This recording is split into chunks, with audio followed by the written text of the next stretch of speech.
Hi, beautiful people. Welcome back to my YouTube channel. This is me, guys, Sri Sanu, and you are watching San Non-Stop. तो guys, I'm back with another amazing video. आज की जो हमारी video है, Does Indian History Textbooks lie about Gandhi ji?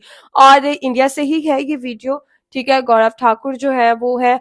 और देखते हैं कि ये वीडियो किस तरह की होने जा रही है कि इंडियन टेक्स्ट बुक, मेरा नहीं ख्याल, बिकॉज पाकिस्तान के अंदर काफी ये चीजें जो है वो सुनने को मिलती हैं.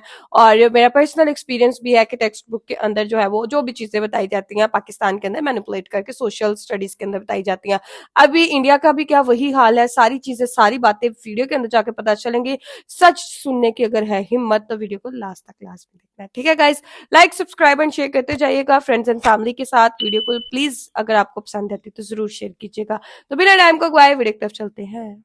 1947 में एक गवर्नमेंट सिलेक्ट की गई जिसमें सारे ये मंत्री बंदा select किए, मूवीज प्राइम में मिनिस्टर आता है ना. जवाहर साहब, नेहरू साहब सिलेक्ट किए गए. तो उन्होंने फिर हिस्ट्री बदलना शुरू कर दिया. अभी बंटवारे में क्या हुआ, 3 मेजर पार्टियां थी, इंडियन नेशनल कांग्रेस, मुस्लिम लीग और हिंदू महासभा. मुस्लिम लीग वाले मोस्टली चले गए पाकिस्तान, बच गई हिंदू महासभा और इंडियन नेशनल कांग्रेस. सावरकर जी को बिना किसी जुडिशियल प्रूफ के बापू के असैसिनेशन में अक्यूज करके उन्होंने हिंदू महासभा को खत्म कर दिया. हिंदू बट गए, कुछों को गिल्टी फीलिंग होने लगी कि ये, और वो क्यों किया, क्योंकि लाखों हिंदू पाकिस्तान के एरिया से इंडिया के एरिया में आए थे. सबने इंडियन नेशनल कांग्रेस का बंटवारे का जो मिसमैनेजमेंट था वो सब देखा था, विद्रोह किया और तो पसंद नहीं आया. वो अभी काफी चांसेस थे कि हिंदू महासभा बहुत बड़ी टक्कर देती इनको 1952 के इलेक्शन में. पर जैसे ही उन्होंने सावरकर जी को अरेस्ट किया, जिसमें कोर्ट ने बोला कि अरे एविडेंस तो छोड़ो, कोई कनेक्शन ही नहीं है इनका इस केस से, वहां से हेडलाइन क्या आई, महात्मा गांधी असैसिनेटेड बाय अ हिंदू. वहां से हिंदू महासभा खत्म हो गई. 1952 में इंडियन नेशनल कांग्रेस अनअपोज्ड जीत गई. तो ये उनकी कहानी. इन्होंने मारने की कोशिश की फॉर पॉलिटिकल रीजंस, और उसके बाद सावरकर जी बिल्कुल अकेले रह गए थे और लोग उनको मानते भी थे, पर शर्म के मारे कि बापू के असैसिनेशन में इनका हाथ है, लोग जुड़ते नहीं थे.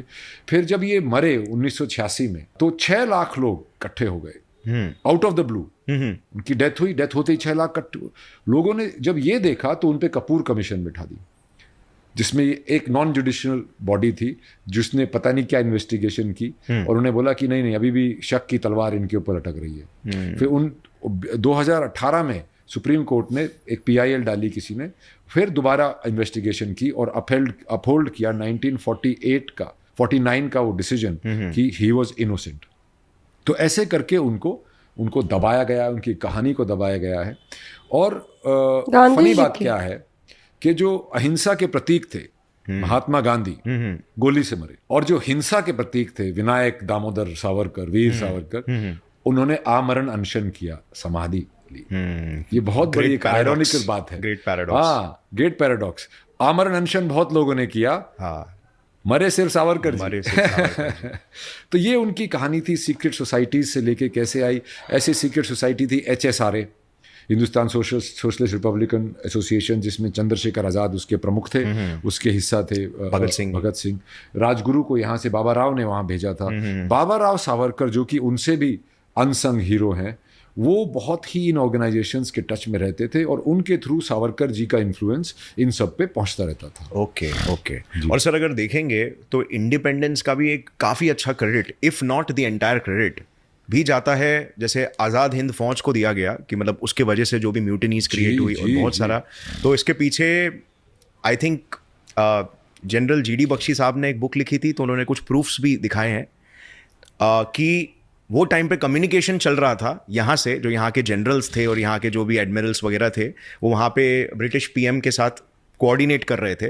तो उन्होंने ये साफ साफ बताया था कि यार यहाँ पे अभी लोगों में एक हिंसा की आग उमड़ उठ रही है, इनको रियलाइज हो रहा है कि हम मिलकर इनको खदेड़ के भगा सकते हैं करके.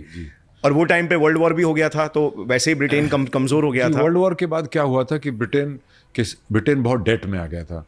तो वैसे भी वो इंडिया में सिविल सर्विसेज और बाकी सर्विसेज चलाने के लायक उनके पास फंड्स नहीं थे और पावर भी नहीं थी. हाँ, और जितने भी ये जो ब्रिटिश ट्रेंड अफसर सिपाही थे, उसमें से बहुत सारे आज़ाद हिंद फौज में भर्ती हो रहे थे. एग्जैक्टली. पहले भी बहुत लोग वहां से छोड़ के आज़ाद हिंद फौज में चले गए थे. फिर 1946 में बॉम्बे डॉक में म्यूटनी हुई थी, जो किसी को नहीं पता. 20,000 royal Indian air force, royal Indian navy और बॉम्बे डॉक वाले लोगों ने बगावत कर दी थी. 72 वॉरशिप्स थे साउथ ईस्ट एशिया से आए हुए, बॉम्बे डॉक, उन्होंने सब ने बंदूकें बॉम्बे की तरफ की थी। Right. तब जाके क्लेमेंट एटली जो उस वक्त प्राइम मिनिस्टर थे लेबर गवर्नमेंट के, तब जाके उन्होंने ये माना था कि अब हम इनको बातों में नहीं उलझा के रख सकते। Right. अब ये सशस्त्र लोग हैं, हम 1857 जैसा स्वतंत्रता संग्राम दोबारा नहीं झेल पाएंगे। एग्जैक्टली। और उन्होंने तो ये भी कहा था, जो कि मैंने पिक्चर में नहीं डाला है क्योंकि बापू हैं, उन्होंने कहा था कि महात्मा गांधी और अहिंसा का इससे कोई लेना देना नहीं था। इतनी उन्होंने ये एक बार ही नहीं 3 बार अपनी स्पीचेस में क्लेमेंट एटली जी ने बंगाल के गवर्नर को क्लियर कट ये बताया कि मतलब रीजन क्या है, क्योंकि बंगाल के गवर्नर ने वो टाइम के पूछा कि अब तो सब कुछ आपके हिसाब से हो रहा है, आप लोग वॉर भी जीत गए वहां पे, तो अब आप छोड़ के क्यों जाना चाहते हो? तो उनका कहना था आजाद हिंद फौज सुभाष चंद्र बोस। जी जी जी बिल्कुल। बोस जी को ये हाँ, इनका तो मैंने सुना। क्या हुआ ना कि देखिए, जब इतिहास, पहले एक मजूमदार साहब आए थे जिन्होंने इतिहास लिखना शुरू किया था, उनको डिप्यूट किया गया था। फिर जब उन्होंने असलियत लिखनी शुरू की तो उनको हटा के फिर अपने चमचों को बिठा के नेहरूइन गवर्नमेंट ने इतिहास लिखवाना शुरू किया। The winner writes the history और the hunter writes the history, not the lion. अभी लायन अगर लिखता तो उसको बताता ना कि इसके हाथ कांप रहे थे, पहली गोली इधर लगी, फिर घूम के आया, दोबारा आए, फिर मेरे को पीठ में गोली मारी। तो वो सब चीज़ें नहीं लिखी गई। तो उस तरह से पूरी हिस्ट्री एक मैनिपुलेट की गई, और एक हज़ारों लाखों जो लोग थे जो कि स्वतंत्रता के लिए बड़े बलिदान दिए, उनकी फैमिलीज ने दिए, इतने लोगों को फांसी पे चढ़ाया, इतने लोगों को काला पानी भेजा, इतने लोगों को तोपों के आगे रख के उड़ाया, उन सब का योगदान हटा के, सशस्त्र क्रांति का पूरा योगदान हटा के जो बोलते हैं कि सिर्फ नॉन वायलेंस ने हमको ये आज़ादी दिला दी।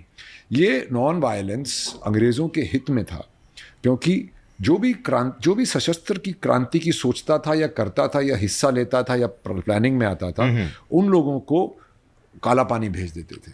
इन्होंने पॉलिसी बनाई थी कि इनको हैंग नहीं करेंगे बिकॉज ये हीरो बन जाएंगे। इसीलिए सावरकर साहब को फांसी की सजा नहीं हुई, उनको 2 उम्र कैद की सजा दी, और वो 1960 में छूटने वाले थे। राइट। ऐसे ही पहले वासुदेव फाड़के जी थे, वो 1870s के एंड में 1880 के आसपास उनको पकड़ा था, और वो भी मुखबरी से पकड़े गए थे। उन्होंने लूटना मारना शुरू कर दिया था, अंग्रेज हिल गए थे और बहुत लोग इंस्पायर हो रहे थे उनसे। उनको भी यहाँ से यमन ले गए, इंडिया से यमन ले गए, और चुपके से 3 साल बाद फांसी दी, इमीडिएटली नहीं दी।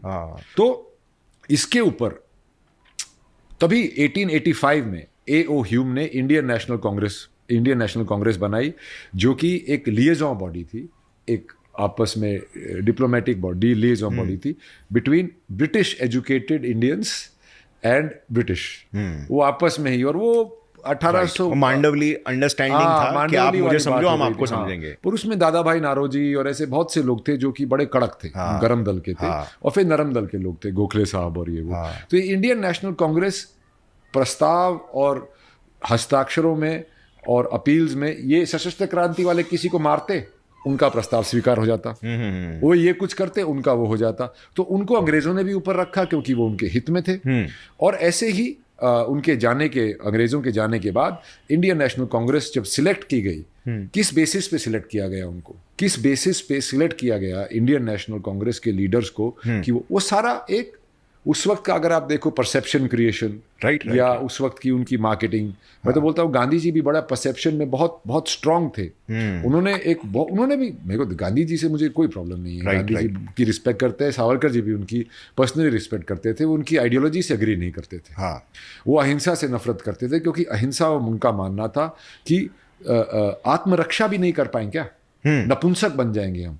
तो अगर आप देखो, जैसे मैंने फिल्म की एक्सट्रैक्शन, उसके अंदर लोग शॉक हो गए थे दुनिया में कि एक इंडियन आदमी एक्शन कर रहा है।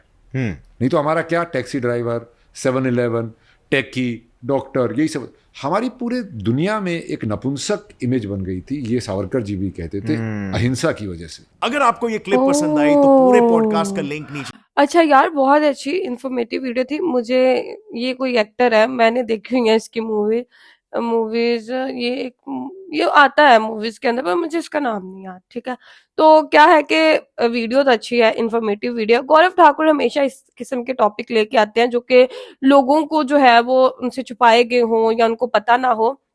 लेकिन मैं एक चीज बोलना चाहूंगी कि जब आजादी लेनी थी ना, ठीक है, ब्रिटिश हुकूमत से, तो क्या था कि वो अब धरना करके बैठ जाते चुपचाप, हमें आजादी चाहिए, हम खाना पानी छोड़ देंगे, तो ब्रिटिश को तो कोई फर्क इसके साथ पड़ना ही नहीं था ना कभी भी।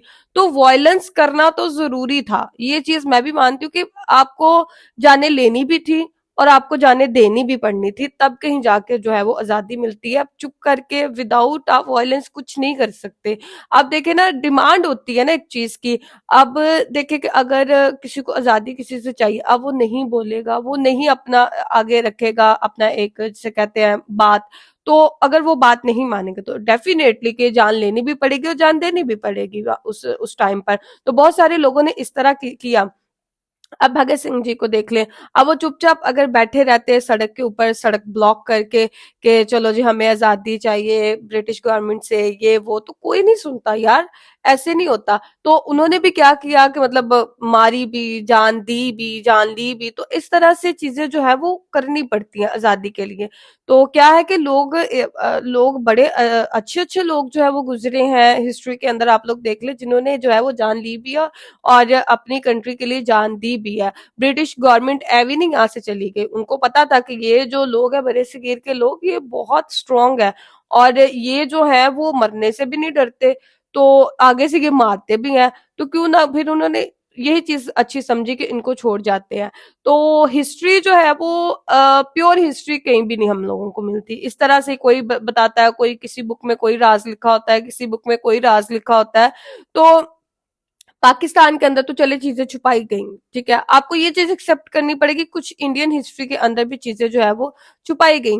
मे बी वो लोगों के लिए सही ना हो जो छुपाई गई हो, लेकिन आप लोगों का इस वीडियो के बारे में क्या कहना है, आप लोग भी अपनी राय कमेंट में जरूर दीजिएगा। लाइक सब्सक्राइब एंड शेयर करते जाएगा। तो चलिए गाइस, मिलते हैं आपको नेक्स्ट वीडियो के अंदर। Bye bye.